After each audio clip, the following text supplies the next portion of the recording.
청칭 주도로 진행된 조미수호 조약에 명한 민한 신명호 부경대 사학과 교수. 친중 일변도에서 벗어나 미국화 열어젖힌 대사건. 고종의 자신감 부족 탓에 남에게만 의존 준비 없이 진행하다 보니 여러 반발에 직면. 루스벨트 미국 대통령의 딸인 앨리스 루스벨트가 고종 황제를 만나기 위해 궁궐로 들어가는 모습을 묘사한 그림. 르프티 파리지행 1905년 10월 8일자에 실렸다. 도쿄의 주일 청국공사 하여장에게 밀파됐던 이동희는 1880년 고종 17광서 6메이지 13, 10월 30일 귀국길에 올랐다. 하지만 함께 밀파됐던 탁정식은 귀국하지 않고 뒤에 남았다. 하여장과의 사후 교섭을 마무리 짓기 위해서였다. 반만년 한국사에서 밀사 이동인이 수행한 고종의 연미국 매이권 통일신라. 이래 1000년 넘게 지속된 친중 정책에서 벗어나 친미 또는 친구라파 정책으로 대전환을 의미했다. 통일신라. 이래 친중 정책으로 말미암아 한국의 정치 문화는 점차 중국화됐고 조선 후기에는 중국 문화의 정통성이 한반도에만 남았다는 소중화 사상이 행행하기까지 했다. 그러므로 고종의 친미 또는 친구라파 정책 역시 필연적으로 조선의 정치 문화를 미국화 또는 구라파화시킬 것은 충분히 예상되는 일이었다. 그것이 수천 년에 걸쳐 중국화한 조선의 정치 문화에 심각한 변화와 충격을 줄 것 또한 충분히 예상됐다. 그 변화와 충격은 조선 내부에서만 일어나는 것이 아니라 중국을 중심으로 형성된 동아시아 전체에서 일어날 수밖에 없었다. 따라서 미국화 또는 구라파화에 대한 반발과 부작용은 조선 내부는 물론 동아시아 전체에서 일어날 것 또한 충분히 예상됐다. 그런 반발과 부작용을 최소화하려면 사전 준비를 철저히 해야 할 뿐만 아니라 대안 역시 충분히 검토해 마련해야만 했다. 하지만 고종은 러시아가 조만간 조선을 침공하려 한다는 소문에 당장의 안보 위기에서 벗어나고자 연미 정책을 추진하게 됐다. 고종이 연미 정책을 결심하게 된 배경은 확고한 미래 전망이 아니라 당장의 안보 위기에 대한 두려움이었던 것이다. 그래서 충분한 준비와 대안이 없었고 그런 고종인지라 연미 정책을 추진한다고는 했지만 어떻게 추진해야 할지 방법을 몰랐다. 장기적으로 연미 정책이 어떤 결과를 가져올지 또 그 결과에 어떻게 대응해야 할지도 몰랐다. 설상가상 연미 정책의 대상인 미국이나 유럽 열강이 어떤 나라인지 또 그들이 정확히 무엇을 원하는지도 잘 몰랐다. 그나마 당시 상황에서 미국과 유럽 열강을 조금이라도 겪어본 사람은 이동인이 유일하다시피 했다. 고종은 어쩔 수 없이 연미 정책의 실무를 이동인에게 전담시켰다. 그렇지만 이동인 한 사람에게만 의지하는 것은 너무나 불안했기에 청나라의 도움을 받고자 했다. 그 같은 배경에서 고종의 연미 정책은 전격적으로 결정됐고 이동인의 도쿄 밀파 역시 전격적으로 단행됐다. 이동인을 밀파할 때만 해도 고종은 아주 낙관적이었다. 고종은 하여장의 도움을 확신했고 조선 양반들의 반발도 충분히 제압할 수 있을 것으로 확신했다. 그래서 일단 이동인을 하여장에게 밀파해 미국과 수교하려 한다는 사실을 알리고 도움을 요청하게 했던 것이다. 하지만 당시 개화 실무를 전담하던 이동인은 연미 정책 이외에도 할 일이 많아 곧바로 귀국하게 했고 사후 교섭은 탁정식이 맡도록 했다. 이동인 귀국 후 탁정식은 몇 차례 하여장을 방문해 미국과의 수호 조약 체결에 필요한 초안을 요청했다. 예컨대 1880년 11월 21일 하여장을 방문한 탁정식은 조선 친민은 평소 해외 안목이 없습니다. 그래서 용감히 떨쳐 일어나기 어렵습니다라고 하면서 속히 상의하셔서 단연간 조선을 보호하고자 하셨던 큰 의도를 어기지 말아 주십시오라고 요청했다.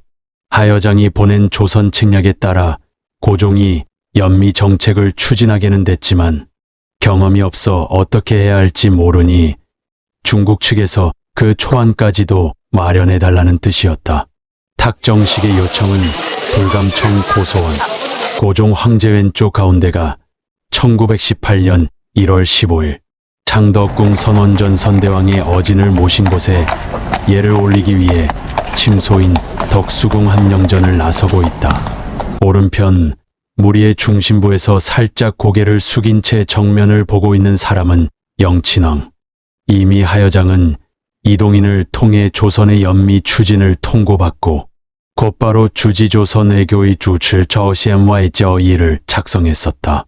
그 핵심은 조선의 연미 추진을 비롯한 외교 정책을 청나라가 주도한다는 것이었다. 그런 생각을 하는 하여장에게 탁정식이 나타나 조미수호 조약에 필요한 대안을 마련해달라는 요청은 말 그대로 불감청연정 고소원이었다. 하여장은 즉시 황준원을 시켜 조미수호 조약 초안을 마련하게 했다. 미리 조약 초안을 마련했다가 조선으로부터 공식적인 국서가 오면 그 국서와 초안을 근거로 주일 미국 공사와 조미수호 조약을 협의하기 위해서였다. 그렇게 하여장과 주일 미국 공사가 조미수호 조약에 관한 기본 골격을 협의한 후 미국 대표가 조선으로 가서 수호 조약을 맺게 되면 핵심 내용을 하여장 본인이 주도할 수 있고 그렇게 되는 것은 자신의 주지조선 외교의 취지에도 부합했다. 황준원 초안은 청나라와 미국의 요구를 중심으로 작성됐다. 조선의 요구사항은 나중에 황준원 초안을 검토하면서 추가하라는 의미에서였다. 따라서 황준원 초안은 당시 조선의 연미 추진에 대한 중국 입장을 극명하게 보여준다고 할 수 있다.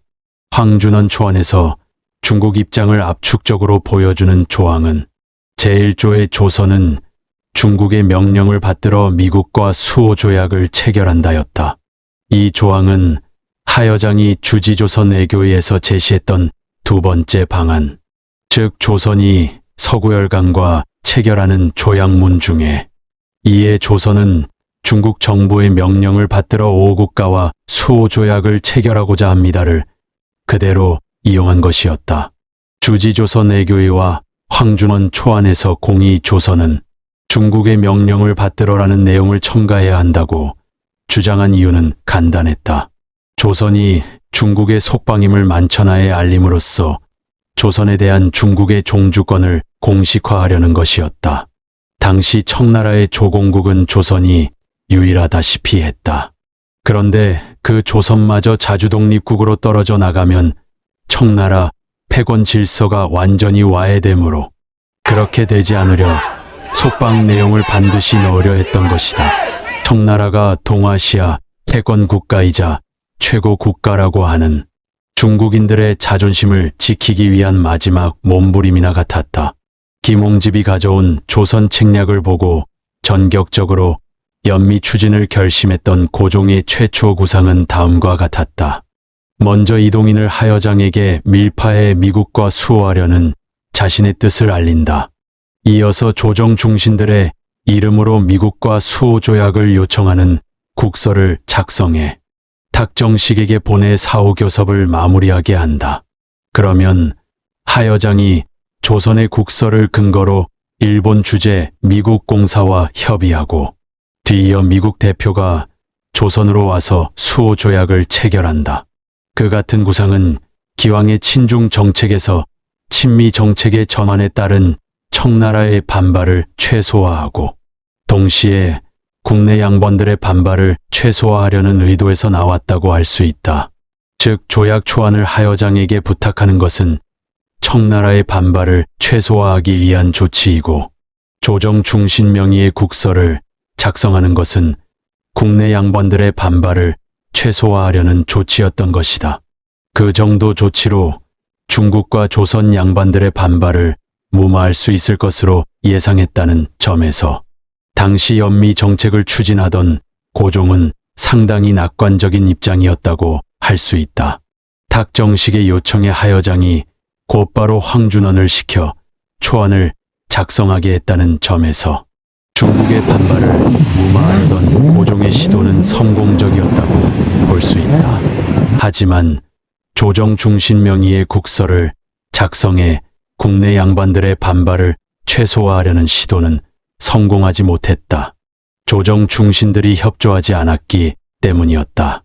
당시 조정 중신들은 연미 정책에 확신을 갖지 못했다. 위정척사파의 강력한 반발이 예상되기 때문이었다. 자칫하다가는 유교 문명의 배신자로 낙인 찍힐 것이 두려웠던 그들은 고종왕건과 양반 여론 사이에서 눈치 보며 갈팡질팡했다. 복심, 이의원의 반대에 당황하는 고종. 한미수호 조약 체결을 계기로 고종은 1883년 민영이 공영식 견미 젠메이 사절단 11명을 미국에 파견했다. 대표적인 인물이 고종의 최측근으로 꼽히던 이의원이었다. 수년에 걸쳐 고종과 이용장 사이의 비밀 연락을 맡았던 이의원은 정작 고종의 연미 정책에 반대하고 나섰다. 만약 고종과 이용장 사이의 비밀 연락을 이의원이 맡았다는 사실이 알려지면 조선 양반들은 고종의 연미 정책 배후가 이의원이라 의심할 것이 분명했다. 그렇게 되면 연미 정책에 대한 모든 비난이 이의원에게 집중될 것 또한 분명했다. 이의원은 그것이 두려웠기에 고종의 연미 정책에 반대했던 것이다. 이의원이 그럴 정도였으니 적지 않은 조정 중신들이 연미 정책에 부정적이었을 것은 두말할 필요도 없었다. 믿었던 이의원이 반대하고 나서자 고종은 자신감을 잃었다. 자칫 연미 정책을 강행하다가는 조정 중신은 물론 양반 전체로부터 격렬한 저항을 불러 왕위 자체가 위태로워질 가능성이 적지 않았다. 고종은 그럴 위험을 방지하기 위해 중국의 권위를 빌리고자 했다. 즉 기왕에 자신이 주도하려던 연미 정책을 중국 주도로 바꾸고 자신은 중국 배후에 숨으려는 것이었다.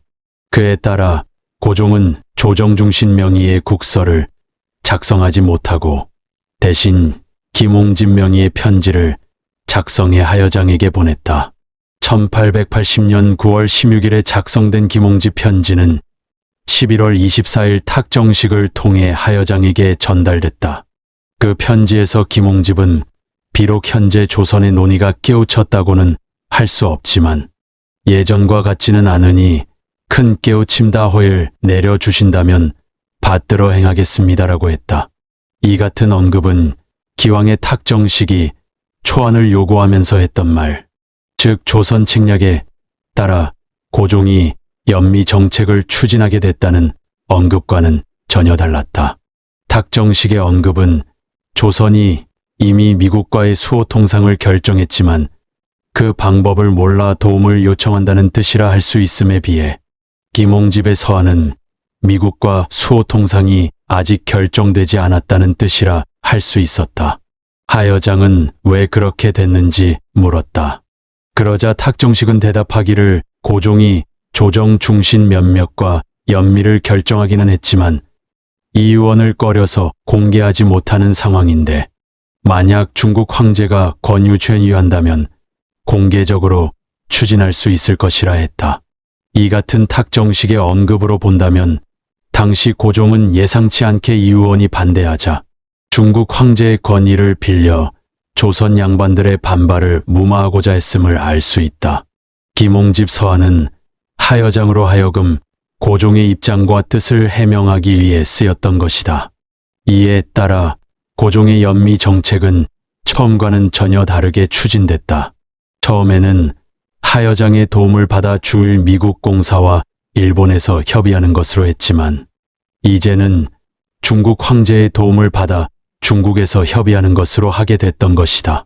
그것은 도쿄의 하여장 대신 천진의 이용장에게 도움을 요청하는 것이나 같았다. 결국 김홍집은 이제 하여장의 도움은 더 이상 필요 없으니 양해해달라는 취지의 서한을 썼던 것이다. 도쿄에서 더 이상 할 일이 없게 된 탁정식은 12월 2일 귀국길에 올랐다. 그 길에 탁정식은 황준원 초안을 가지고 왔다. 아마도 탁정식이 가져온 황준원 초안은 12월 말께 고종에게 보고됐을 것이고 뒤이어 이동인에게도 전해졌을 것이다. 1881년 연초에 이동인은 황준원 초안을 참고해 조선 측 초안을 작성했다. 이른바 이동인 초안과 황준원 초안의 가장 두드러진 차이점은 조선은 중국의 명령을 받들어 미국과 수호 조약을 체결한다는 조항이 삭제됐다는 것이었다. 이동인은 조선이 중국 속방이라는 사실을 인정할 수 없었던 것이다. 아울러 이동인 초안에는 분립교당 리저당 즉 교회를 세우지 못한다는 조항이 추가됐는데 이는 위정척 사파를 고려한 내용이라고 할 수 있다. 한편 고종은 1880년 11월 중순 역관 이용숙을 이용장에게 파견해 기왕의 하여장에게 요청했던 도움을 또다시 요청하도록 했다. 1881년 1월 20일 천진에 도착한 이용숙은 이용장을 방문해 연미 정책을 결심한 고종의 뜻을 전하면서 도움을 요청했다. 그때 이용숙은 영의정 이최응 계본 집은 김홍집이 하여장에게 보낸 서한, 이유원이 이용장에게 보내는 서한을 제시했다.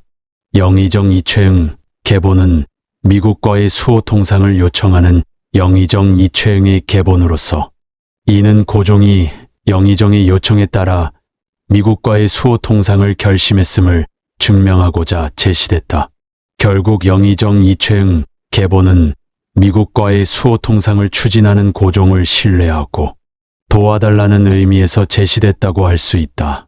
김홍집이 하여장에게 보낸 서한은 고종이 처음에는 하여장에게 도움을 요청했지만 내부 사정 때문에 하여장에게 양해를 구하고 이용장에게 도움을 요청하게 된 과정을 알리기 위해 제시됐다. 조선 외교정책 쥐락펴락한 이용장의 음모.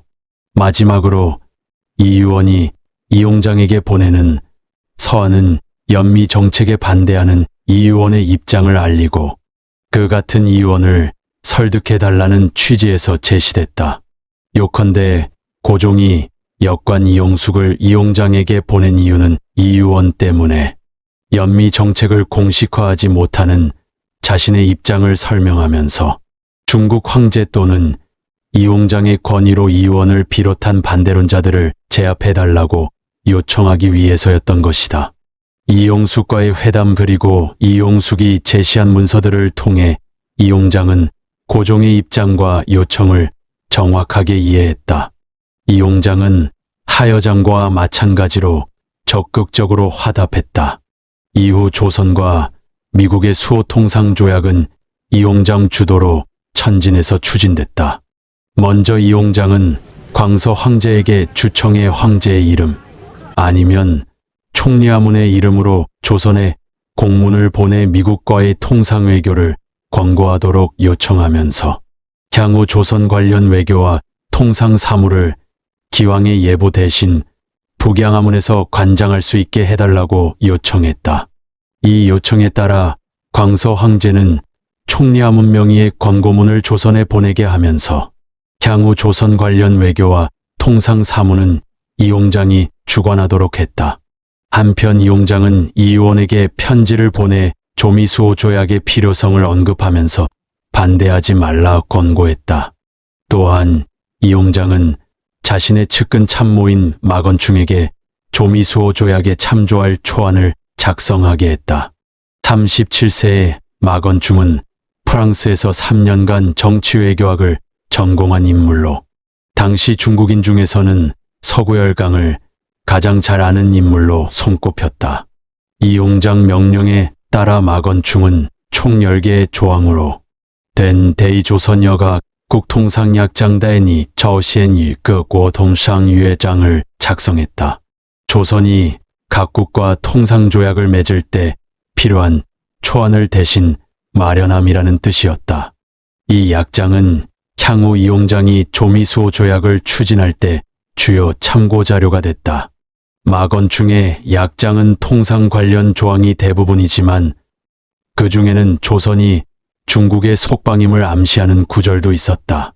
예컨대 제2조항에는 조선에 다만 영사와 총영사만 설치하고 그 영사와 총영사는 중국 북경 주재 공사관의 지휘를 받도록 했는데, 이는 조선에 설치되는 외국 외교관의 지휘를 북경 공사관에 휘하에 둠으로써 사실상 조선이 중국 속방임을 공인하는 내용이었다.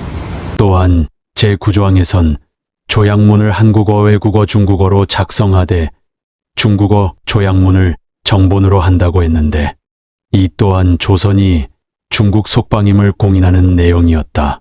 이는 조미수호 조약을 추진하던 이용장의 궁극적 목표도 조선을 중국 속방으로 묶어두려는 데 있었기에 나타난 결과였다.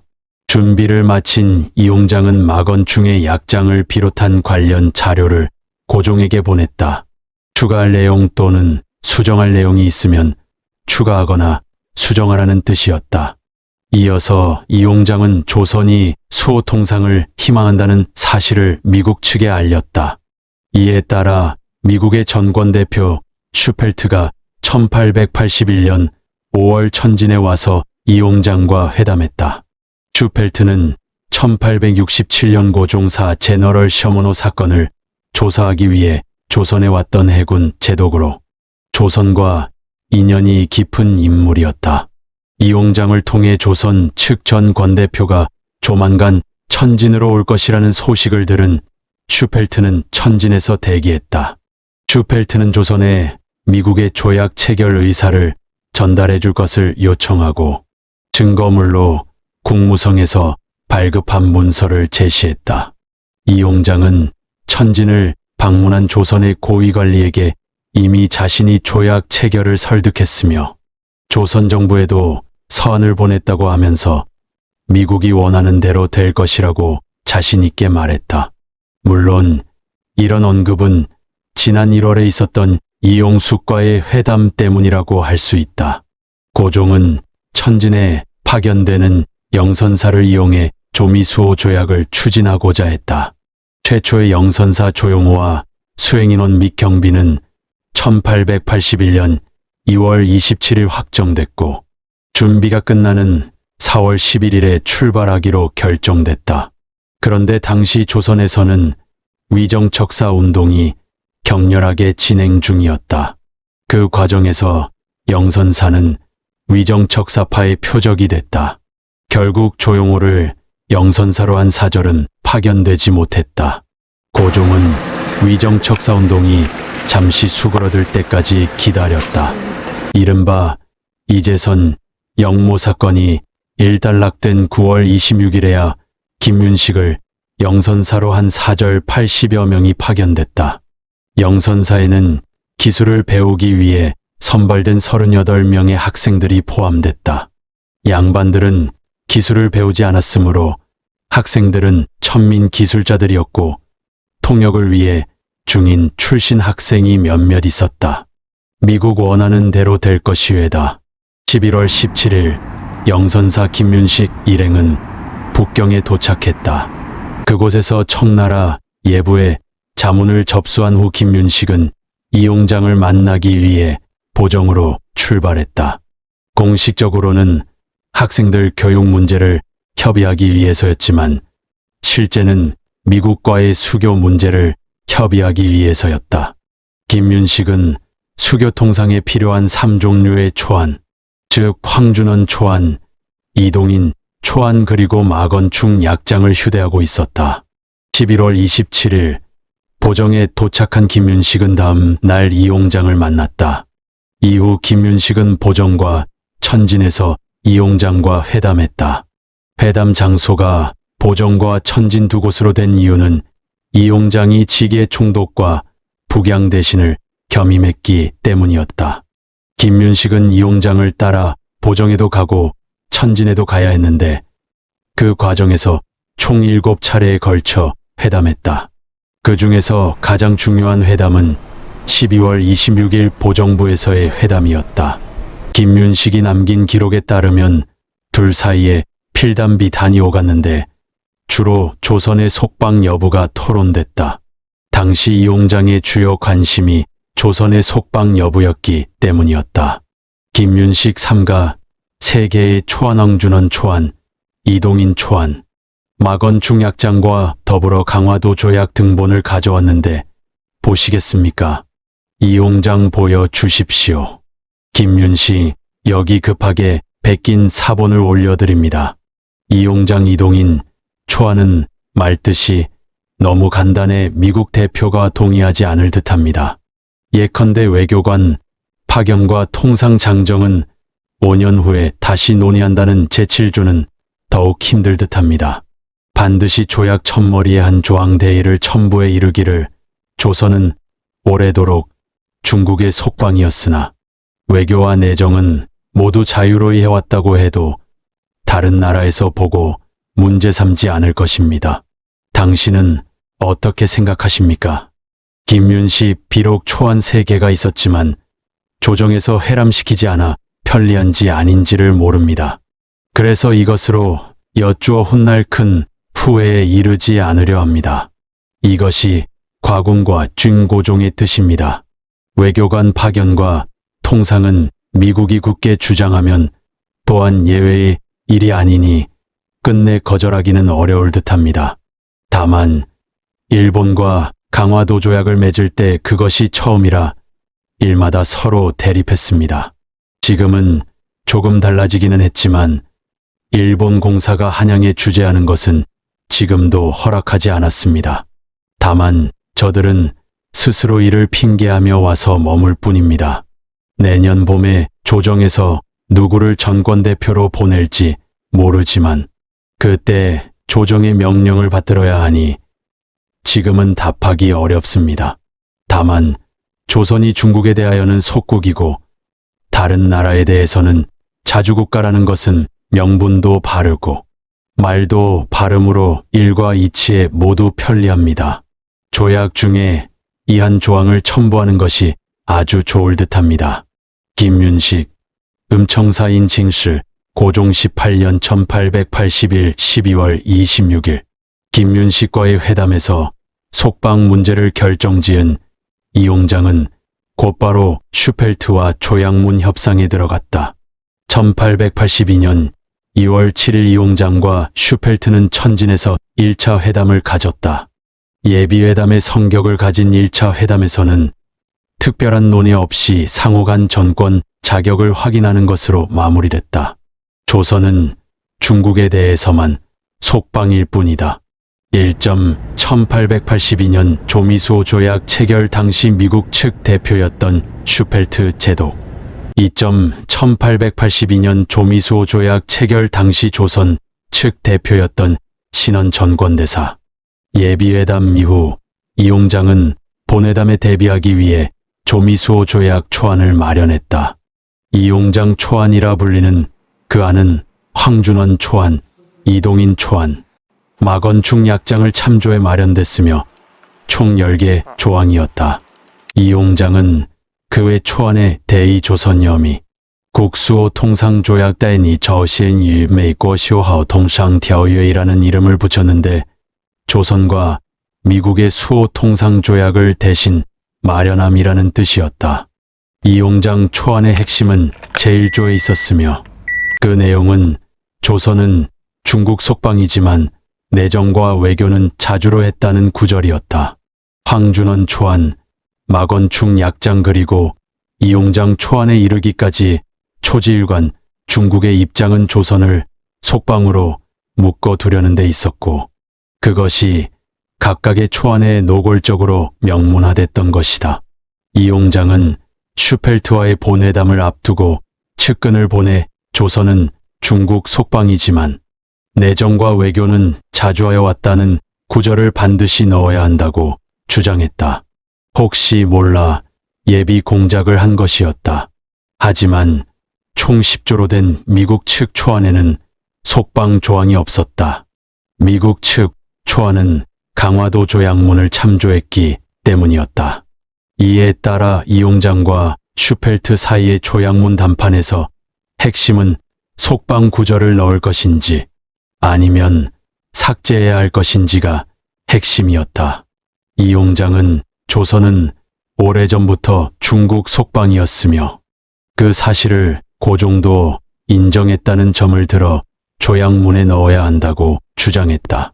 반면 슈펠트는 조선이 내정과 외교를 자주 해왔다면 미국은 중국의 종주권과 관계없이 조선과 조약을 체결할 수 있다며 삭제를 주장했다. 수많은 논쟁 끝에 이용장과 슈펠트는 속방 구절을 삭제하는 대신 부속 문서에 넣어 조회하는 것으로 봉합했다. 이 결과 1882년 3월 1일에 이용장과 슈펠트는 전문 15조로 된 조미수호 조약문에 합의하게 됐다. 사실상 조미수호 조약은 이것으로 끝났다. 나머지는 형식적으로 슈펠트가 조선으로 가서 조선 대표와 만나 조인하는 절차만 남게 됐다. 그것도 슈펠트 혼자 가는 것이 아니라 마건창이 함께 수행하는 것으로 했다. 이에 따라 슈펠트와 마건창이 조선 인천으로 함께 가서 조선 측 대표인 신원기몽집과 만나 조미수호 조약에 조인했다. 그때가 1882년 4월 6일이었다. 과거 1000년을 지속해온 친중 정책에서 친미 정책으로의 대전환을 뜻하는 조미수호 조약은 명색으로는 조선과 미국 사이의 조약이었지만 실제 조약 체결을 주도한 인물은 고종이 아니라 이용장이었다. 그 이유는 근본적으로 연미 정책을 추진하는 고종의 자신감 부족, 나아가 미래, 전망에 대한 확신 부족 때문이었다. 그 같은 자신감 부족 및 미래 전망에 대한 확신 부족은 조약 체결 이후 나타난 국내외 반발에 대한 대처에서도 또다시 반복됐다. 그럼에도 불구하고 한국사에서 본격적인 미국화 또는 구라파화를 열어젖힌 조미수호 조약의 역사적 의미는 결코 작다고 할 수 없다.